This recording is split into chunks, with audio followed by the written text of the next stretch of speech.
Yo les amis, il y a un gars qui porte haut le drapeau de la Côte d'Ivoire et c'est Simon Adingra, voilà.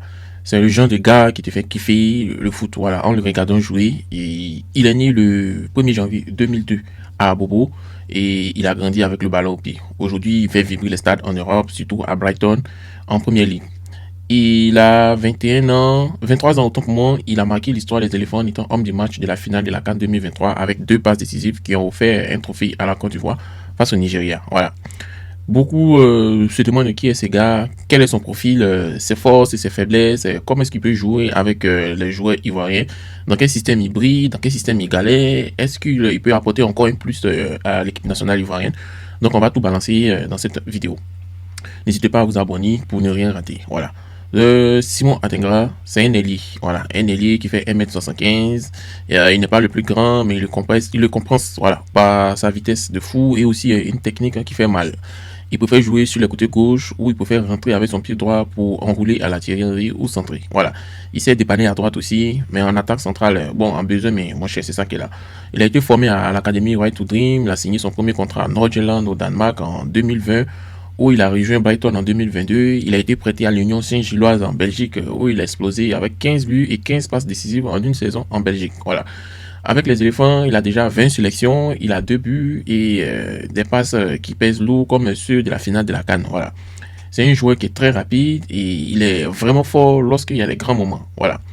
Pour ceux qui ne connaissent pas Adengra c'est un peu un cocktail qui fait trembler les défenses. Voilà. C'est un vrai poison pour les défenseurs. Il a la vitesse, il a le dribble, il court comme un léopard. Quand il prend un ballon, il met une accélération pas possible qui laisse les défenseurs dans la poussière. Voilà. Il aime dribbler, il aime provoquer. Un contre un, faut laisser ça. Voilà. Il a ce petit geste qui te fait perdre l'équilibre et on l'a tous vu et on dit coucou aux Maliens. Il a donné un mot de tête à Ola Aina avec 5 dribbles réussis en finale de la CAN. Voilà. Il a des centres aussi très précis. C'est le gars qui balance les ballons. Il balance pas les ballons au hasard. Hein. Voilà. Il donne des caviars et Sébastien Allaire adore les caviars de Simon Adingra. Voilà. Parce qu'il sait mettre le ballon où ça fait mal. Aussi, ce qui me plaît chez Simon Adingra, c'est qu'il a un sang-froid dans les grands événements. Il a déjà montré qu'il ne trempe pas quand ça chauffe. 2 passes décisives à la finale de la CAN. Un but en cas de finale contre le Mali. Il est vraiment fort. Donc, c'est très intéressant. Ce qui me plaît aussi, c'est quelqu'un qui aime dribbler, mais il sait jouer solo. Voilà, il est très intelligent dans les gestes. Voilà, il est vraiment, vraiment, vraiment, vraiment intelligent dans les gestes parce que quand Adingra joue avec les autres joueurs, il sait faire la passe quand il le faut. Voilà, pas dribbler, dribbler, dribbler, dribbler, dribbler. Ce qui fait défaut aux ailiers droits de la Côte d'Ivoire qui sont trop, trop personnels. J'ai pas dit non de quelqu'un, mais vous savez de qui je parle. Ils sont beaucoup. Voilà. En tout cas, il est polyvalent, il sait jouer à gauche, à droite, il peut jouer même en étant second attaquant, donc ça donne plusieurs options au coach. Voilà. Bon, c'est vrai qu'on a parlé de ses forces, hein. Voilà, on a parlé de ses forces, mais il a aussi des faiblesses parce que personne n'est parfait, même si c'est Simon Adingra, il doit encore s'améliorer. Voilà. Côté où il doit s'améliorer, c'est en défense. Voilà. C'est pas un gars qui va courir derrière les défenseurs, qui va courir derrière les attaquants adverses en fait. Voilà. Il presse un peu, il économise souvent son énergie pour l'attaque et ça peut poser problème dans un système où les ailiers doivent défendre dur. Voilà. Et puis aussi, son physique, c'est pas trop ça. Il a 62 kilos, il est léger. Quand on devient rugueux, il perd souvent les duels physiques dans les airs et il gagne presque jamais de la tête. Donc ça fait aussi, ça fait pas rêver. Voilà. Bon, côté finition, bon, on sait il s'est un peu marqué. Voilà, mais il manque de précision et de puissance. Voilà, surtout avec son pied gauche. Et on voit tout ça, ce qui se passe à Brighton actuellement où il n'est pas trop, trop, trop titulaire. Et aussi, souvent, il y a des problèmes de concentration où souvent il perd le fil, où il fait, ça peut faire qu'il fasse de mauvais choix. Un mauvais choix, une passe précipitée. Bon, c'est normal, hein. À son âge, 22 ans, bientôt 23 ans, il est un peu, il n'est pas encore rodé. Voilà. Mais il peut jouer avec d'autres, comment on appelle, défenseurs, hein, voilà, sur son côté gauche, tels que les latéraux gauche. Et on a tous aimé son association avec Ghislain Conan. Aussi, on voit aussi son association avec Christopher Opéry. Donc, par exemple, s'il combine avec Ghislain Conan, c'est aussi un gars qui montre et qui centre. Donc, si un gars joue côté gauche avec lui, ils peuvent se dédoubler, ils peuvent créer des surnoms et aussi ils peuvent rentrer dans l'axe. Voilà, c'est valable aussi pour Opéry. Avec leur vitesse combinée ou après Clément, c'est du feu dans leur côté gauche. Voilà.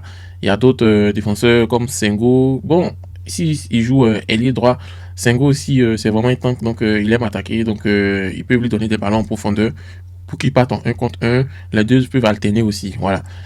Simon Adingra aussi coupe, il aime couper des dents, donc c'est très intéressant. Voilà. Odilon Kosonou, de temps en temps, il joue défenseur central ou ailier droit. Il sait relancer le ballon. Pareil pour Indika qui savent vraiment relancer le ballon. Donc, ça peut tomber directement dans les pieds d'Adengra et on peut faire les passes en profondeur à la Xabi Alonso. Voilà.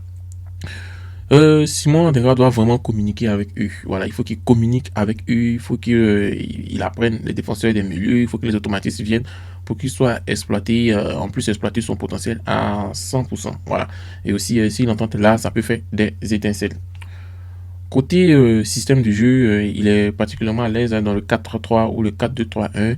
Il brille quand il a de l'espace et quand il a la liberté d'attaquer. Voilà, c'est deux systèmes qui lui vont comme un grand. Quand on regarde le 4-3-3, c'est un truc naturel à Nordirland et à Brighton. Il a souvent joué comme ailier gauche dans un système avec un milieu et un milieu à trois qui tiennent la baraque, voilà, comme Kessié, Fofana, Seri ou autre. Voilà. Donc il peut se concentrer sur l'attaque, il peut provoquer, centrer pour les gars comme Allais et aussi les arrières latéraux peuvent monter pour le soutenir si le champ est libre pour mettre le désordre dans la défense adverse. Voilà. Côté 4-2-3-1, il peut jouer sur un côté, il peut jouer en 10 et ça lui donne plus de liberté pour rôder dans la surface et combiner aussi avec des milieux offensifs. Voilà. À la CAN, on a vu le coach Faye l'utiliser comme ça et ça a marché. Voilà. Dans ce système, il profite des espaces de ses coéquipiers qui attirent les défenseurs et ça lui laisse le temps de faire parler de sa technique et sa vitesse.